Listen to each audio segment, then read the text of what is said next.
इस्तेमाल करने पर रोक लगाए। ऐसा होते ही अरब में अमेरिका की ताकत आधी रह जाएगी। 28 फरवरी के बाद से ही ईरान ने दुनिया की सबसे अहम तेल supply line straight of Hormuz पर अपना शिकंजा कस रखा है। मिसाइलों का डर दिखाकर मुश्तबा पूरी दुनिया को, खासकर अमेरिका और उसके सहयोगी खाड़ी देशों को ये संदेश दे रहे हैं कि अगर ईरान की शर्तों पर युद्ध खत्म नहीं हुआ तो ईरान पूरे वैश्विक तेल व्यापार को ठप करने की ताकत रखता है।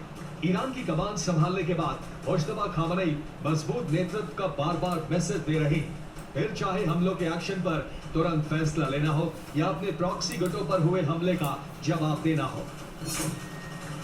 ये बात सब समझ रहे हैं कि ईरान का हमला भले ही सिर्फ इस्राइल पर केंद्रित था, लेकिन जंग और संवेदनशीलता की वजह से पूरा खाड़ी क्षेत्र हाई अलर्ट पर है और यही बदले हुए ईरान की नई रणनीति है।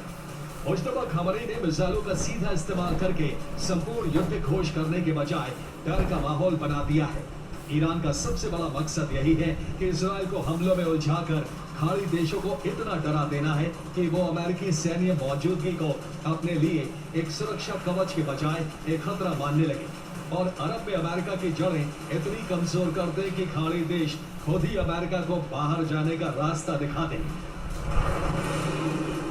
Bureau report, TV9 Bharatvarsh.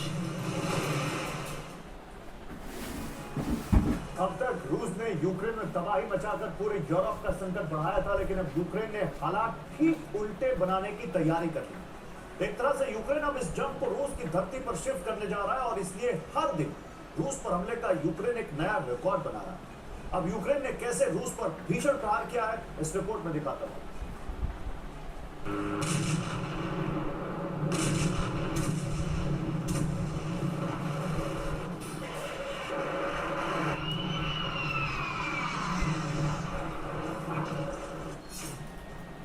Ukraine के राष्ट्रपति ज़ेलेंस्की ने अपनी फौज को अंतिम आदेश जारी कर दिया है।